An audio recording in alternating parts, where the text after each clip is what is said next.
Amani ya Mungu idumu kwetu.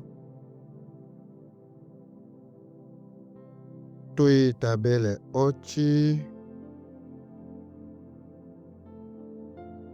longe bata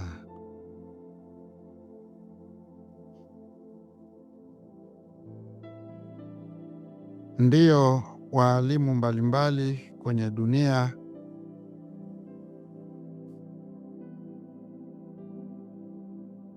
yuko mwalimu amependa kujua somo la viumbe wankadi. Alisikia historia mbalimbali huko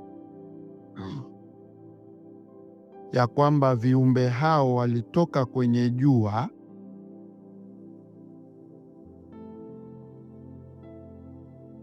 viumbe hao wana mithili ya kufanana maumbo kama watu, ila ni viumbe waliotoka kwenye sayari aina ya jua, na viumbe hao wana mithili ya moto mkali miili yao. Kwa hiyo alichotaka kujua yeye na tuweze kuwajuza na wengine, alitaka kujua viumbe hawa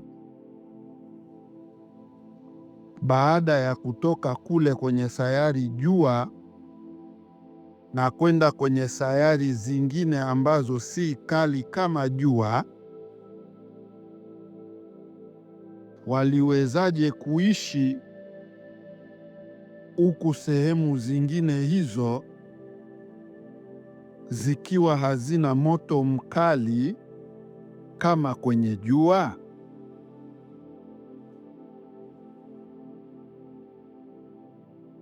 Hili ni moja ya ulizo la ndugu yetu ambalo na sisi litatusaidia kujua kwa pamoja ilikuwaje.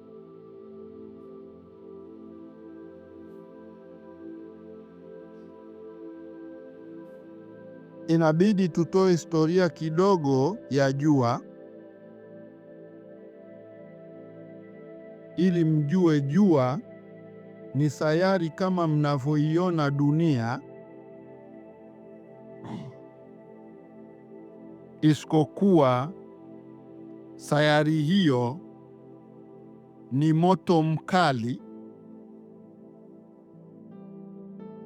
lakini kwenye moto huo kuna bahari za ndani ya huo moto,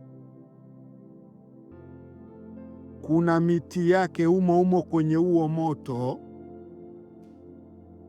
na kuna matumizi kama vile sayari zingine unavyoziona.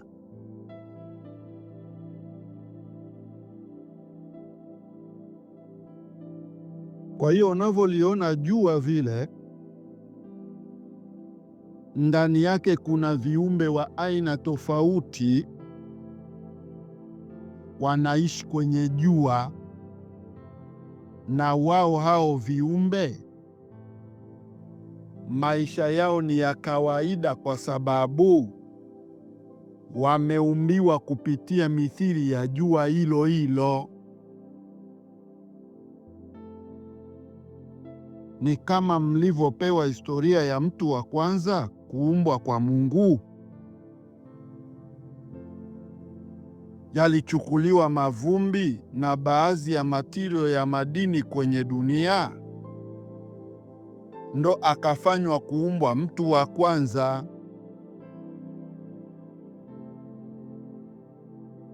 Kwa hiyo unachotakiwa kujua, viumbe wa kwenye sayari uwaga matirio yake yametokana na sayari hiyo hiyo walioumbiwa. Kwa hiyo wanakuwa hawapati tabu wala hawasumbuki kwa uishi kwa sababu wanakuwa wametokana na sayari husika. Sayari ikiwa na baridi kali kama mwezi, ambalo we mtu kawaida kuishi pale ni ngumu, ukiishi unaishi kwenye mazingira magumu, lakini wako viumbe wanaishi pale na wako kawaida,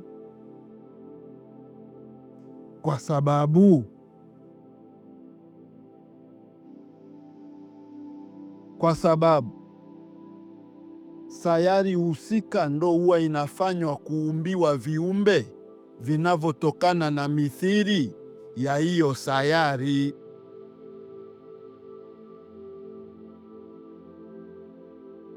Kwa hiyo hichi ni kitu cha muhimu sana kama waja kukielewa. Hata unapoona viumbe kwenye mwili wako, wewe mtu ukaona chawa iko kwenye mwili wako, ile chawa ya kwanza, kabla haujawaga na chawa yoyote ima mba yoyote, ile mba ya kwanza ile mba ya kwanza huwa yanachukuliwa matirio ya mwili wako wewe, ndo inafanywa ile mba ya kwanza kutokea. Na chawa ni hivyo hivyo mpaka baadaye inakuja kumpata mke wake, wanaanza kuja kuzaliana. Muujiza wa Mungu, kizi yake ni kufanya hivyo tu.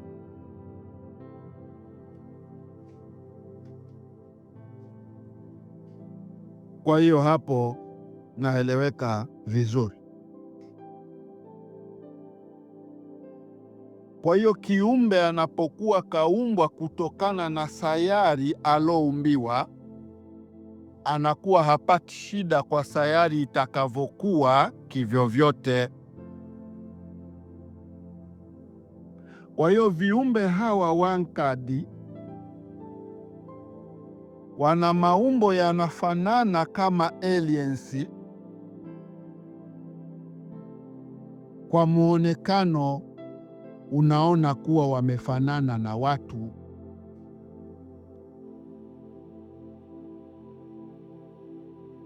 Sasa waalimu mbalimbali wakataka kujua viumbe hivi viliwezaje kuja kuwasiliana,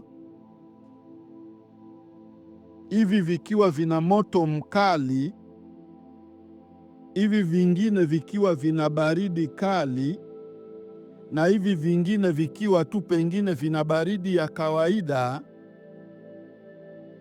Hakuna vimoja viliviunguza vingine?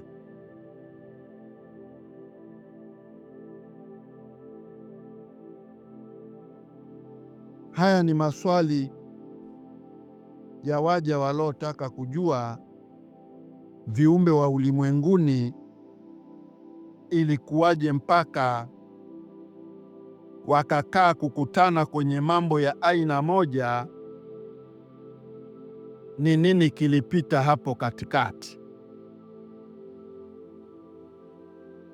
Ndio maana mnaambiwa hizi sayari viumbe vyake vimewahi kutembeleana kutoka sayari kwenda sayari, na viko viumbe vilishajaribu kutaka kwenda kwenye jua, vikashindwa kutokana na ukali wa jua lilivyo moto wake.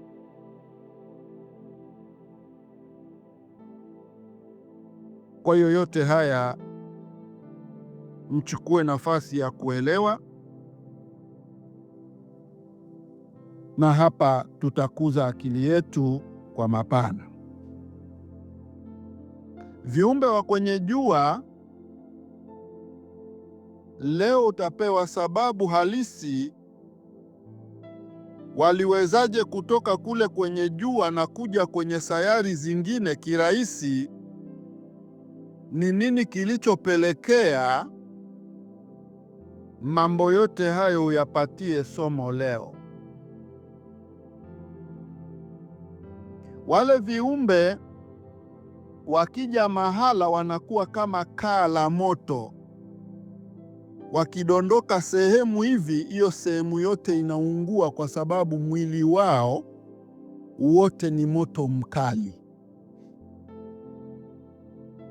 Ni kitu gani kiliwafanya wao kuuiana na viumbe ambao hawana moto mkali na wakaishi kawaida?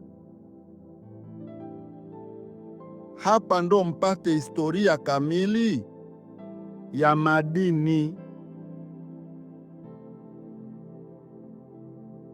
Hapa ndo mpate historia kamili kwa nini madini yanatafutwa duniani.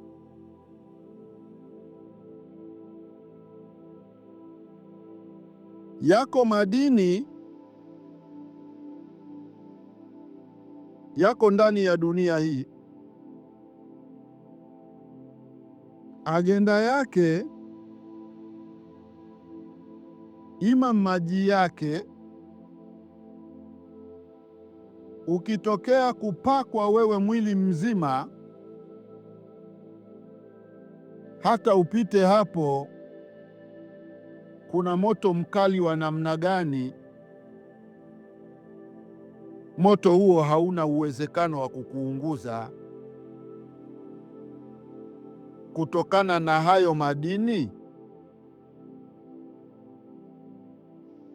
ambayo yana ufuo wa baridi kwa kuziwia aina ya moto wa namna yoyote.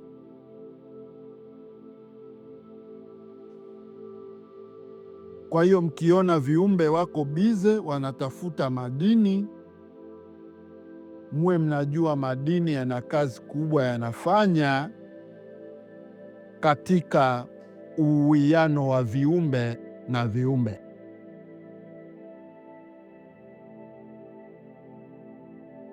Yako madini ya lontom. Madini ya lontom yako hapa hapa duniani.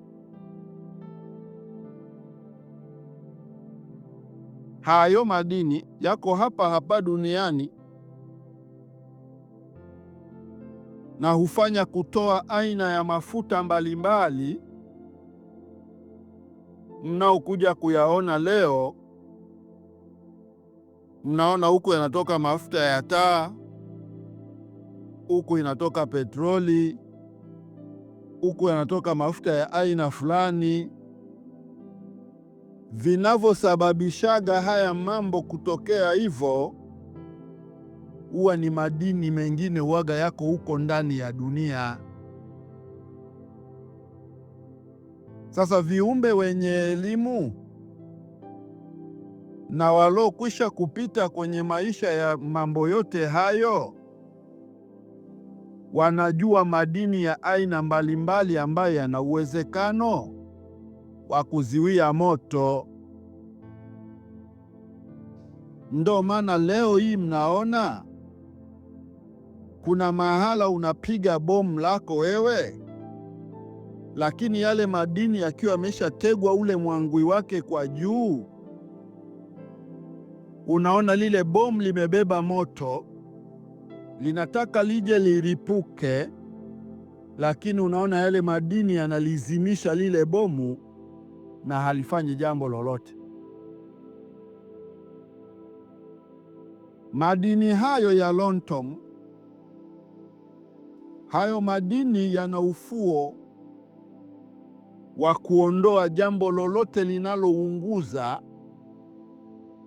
na kutoweza kufanya hatua zake za kuunguza,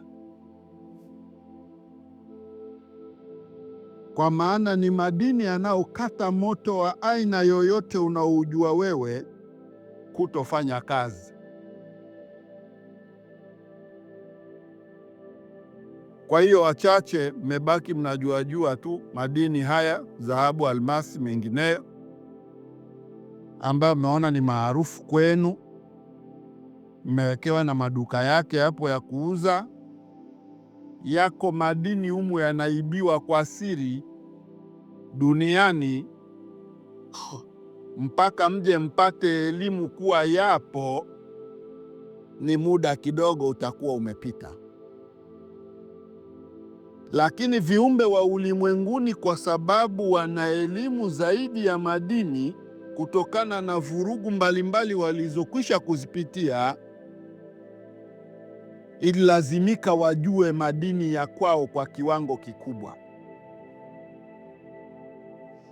Na baada ya kujua madini ya kwao kwa kiwango kikubwa, na sayari ile ikifanana na sayari hii, ile research ya kule na huku inafanya kazi vile vile, kwa sababu hizi sayari zinakuwa zinafanana tu, zinatofautiana mambo madogo.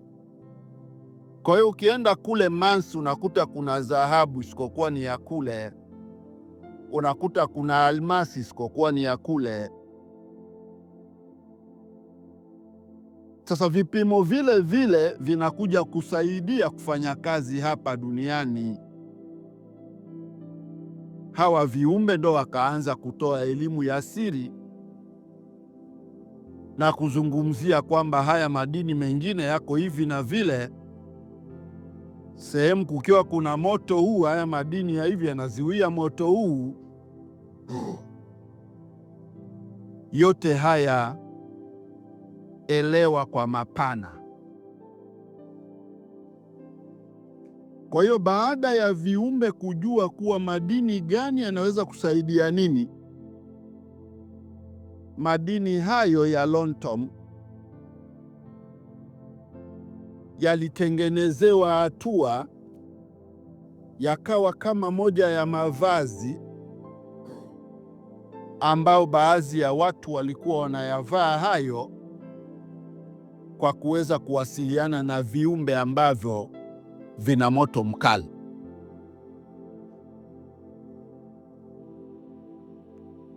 Na wale viumbe wenye moto mkali na wao walitengenezewa mavazi ya namna hiyo, wakawa wanayavaa. Ndani yeye anakuwa ni moto mkali, lakini nje ukisalimiana naye hivi, juu ya ngozi yake huku, nje ya mwili wake unasikia tu ni wa baridi kawaida, kwa sababu anakuwa yuko kama ndani ya vao fulani ameingia mle. Ni kama mtu tu aliovaa magropsi fulani. Kwa hiyo hapo unasalimiana naye, hii gropsi ima ili vao la juu ndo linakuwa limekata ule moto wote kuto kufanya kazi. Ule moto unabaki kufanya kazi mle ndani ya ile nguo, lakini nje huku moto ule haufanyi kazi yoyote. Hawa viumbe Wankadi walipewa mavazi ya aina mbalimbali hayo, na wakaja kufanya operation mbalimbali duniani kwa kusaidiana viumbe kwa viumbe. Wakivuliwa hayo mavazi wakabaki kuwa kawaida, wanakufa kwa hali ya hewa iliyoko duniani na ule moto mkali wanaukosa. Sasa katika kutembea kwao, katika kutembea kwa viumbe hawa, ndio maana mnaonaga kuna watu wakitoka sayari hii kwenda sayari nyingine wana mitungi ya oksijeni wameibeba, kwa maana ya hewa inayofanana na sayari waliotoka. Na hata wale viumbe Wankadi walivyotoka kwenye jua kuja hapa duniani, walibeba moja ya mithili ya hewa ya kule kwao,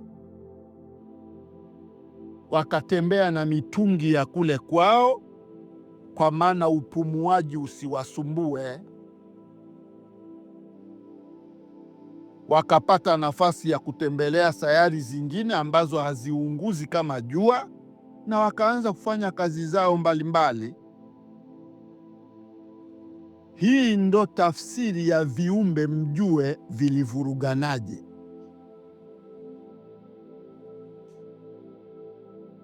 Walipokuja hapa duniani, viumbe Wankadi walipata maskani rahisi ya kuja kukaa kwenye sehemu zenye volkano.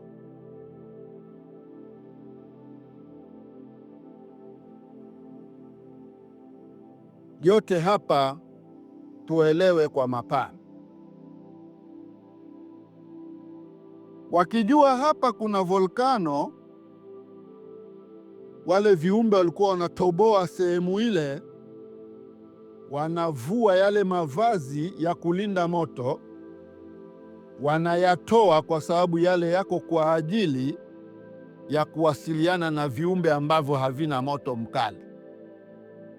Wao kwenye volkano, wewe unaona inaunguza kupitiliza, wao mle wanaishi kawaida, na ndo kama wamerudi kwenye sayari yao ya jua. Moto wa volkano unavyouona ni mkali, lakini wao wanaishi humo na bado wanauona ni mdogo moto huo, ila unawasaidia kwa kiwango kikubwa, kwa sababu ni moto wa jamii yao.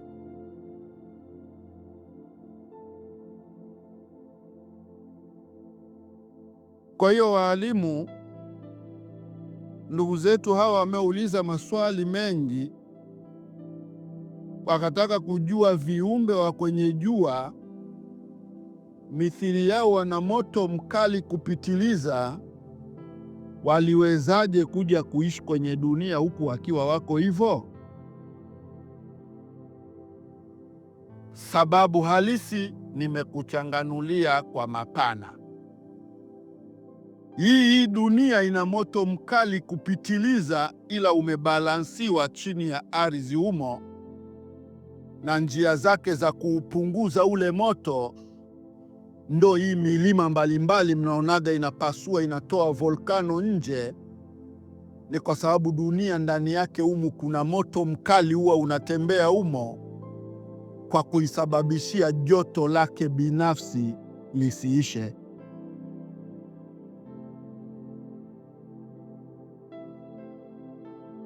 Kwa hiyo viumbe Wankadi wakija duniani na viumbe wenye mithili ya moto mkali kama hao, usifikiri hapa duniani wanakosa maskani ya kukaa.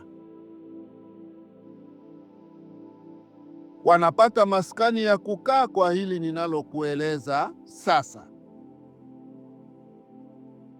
Kwa maana wakati wanapigana viumbe hawa kule kwenye bara la Sapriiango,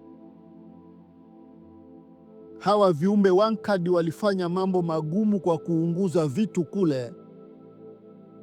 Hezibrio kutoka kwenye mwezi ndo walikuja kuwaathiri hawa viumbe kwa kiwango kikubwa, kwa sababu Hezibrio wana elimu ya hii baridi na haya mawingu kuliko jambo lolote, kwa sababu na wenyewe waliumbwa kupitia barafu zile kali, na wenyewe wana mithili ya baridi kali.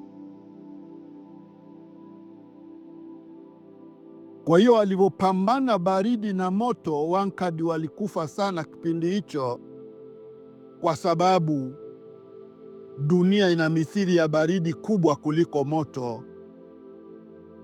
Ndio sababu ya Hezibrio wakapata umiliki mkubwa wa lile bara, kulijaza baridi. Wankadi wakaamua kukubaliana na hao kwa kushea mazingira kwa lengo la kuelewana. Walivyoelewana ndo wakaelezana sasa kwamba nyie upande wa moto mtatusaidia hapa na sisi upande wa baridi tutasaidia hapa, na hawa viumbe wengine ambao wanaruka wanapaa watatusaidia hapa, na hawa viumbe wengine wasiopaa ila wana akili timamu na wenyewe watatusaidia hapa. Kwa hiyo ushiriki huu wa viumbe vya sayari na sayari, ndugu zangu, msikaliagi kufikiri eti ni majini na malaika tu ndo walifanyaga mambo haya. Ushiriki huo umefanywa na viumbe mbalimbali ambavyo tunavitolea historia leo. Kwa hiyo viumbe Wankad wakifika duniani wanatazama tu sehemu yenye volkano, ule mkondo wa volkano ule wanatoboa, wanachimba sehemu hiyo kubwa volkano inakopita, wanatengeneza shimo kubwa ima handaki kubwa la kutosha, volkano inakuwa inapita hiyo sehemu waliochimba, na wao wanaendelea kuishi kama wako kwenye jua kwa kufurahi na kila kitu.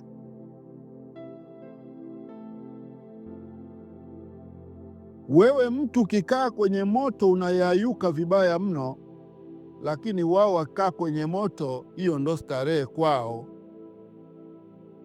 Huu ndo utofauti ambao Mungu aliufanya kwa viumbe vyake. Na yule Wankad ukimtoa mle kwenye volkano, ukamtoa haya madini aliyoyavaa, ukamweka hapa nje, akawa anapigwa na jua liko mbali kawaida, hachukui lisali 1.5 wala masaa 2, unaona anakufa. Anakufa kwa sababu hapati ule moto mkali aliozoea kuishi kwenye sayari yao.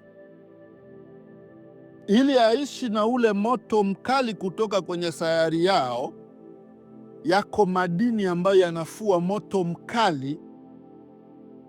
Hizo ndo nguo wanazokuwa wanavaa kwa juu. Upande wa ndani hiyo nguo inakuwa ina moto mkali, upande wa nje ina ufuo wa baridi ya kawaida. Kwa hiyo wakivaa nguo hizo wanakuja duniani hivi na wanatembea sehemu yoyote hivi kawaida. Unaona watu, viumbe wanafanana na watu, ila wako kama wamemwagiwa silva fulani hivi inayong'aa, madini hayo yanafanana na rangi ile. Kwa hiyo ndani akiwa na moto yanakuwa ina moto mkali, nje ukigusa hivi kuna baridi tu ya kawaida, ima baridi kali unaipata.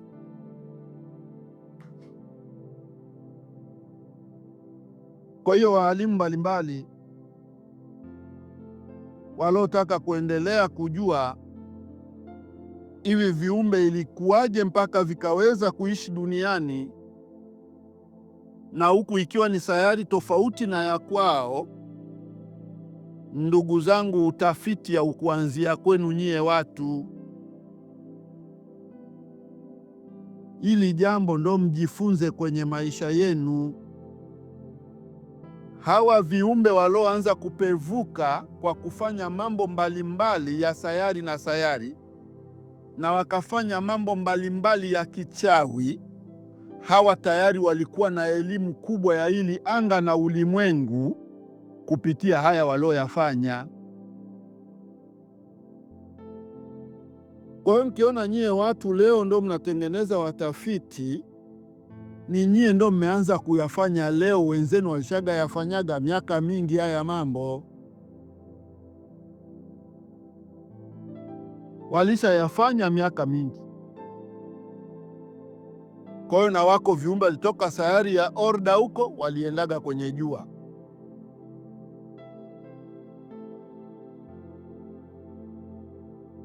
Unasikia hiyo? Wakatokaga huko wakaenda kwenye jua.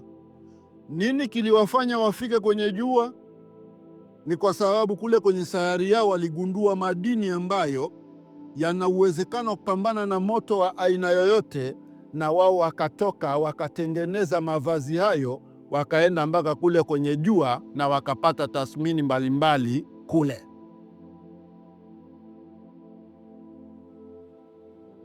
Yote haya ishini kwa kuelewa. Ndo maana mnaonaga tu mamoto angani yanapishana humo, hamjui nini kilifanywa. Haya madini yanayotafutwa kwenye sayari na sayari yanafanya kazi kubwa kuliko kawaida. Ndio maana mnaona madini yote yana thamani kubwa kuliko udongo wa kawaida. Sababu kubwa, madini haya yanafanya shughuli mbalimbali muhimu baada ya viumbe kupevuka kuishi kwenye hadha ya kilimwengu.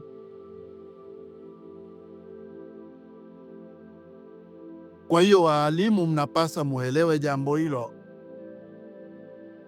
kwamba ukimuona kiumbe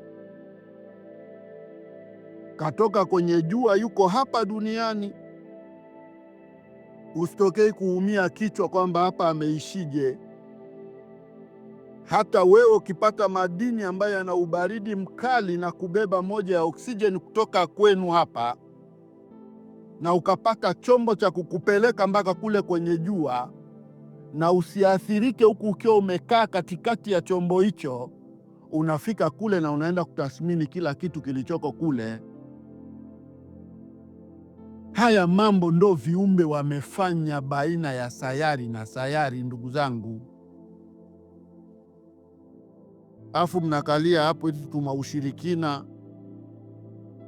vimambo vya ovyo ovyo, vimambo vidogo tu, ndo mmeng'ang'ana hapo kutaka kujiharibia wenyewe kwa kukosa uelewa.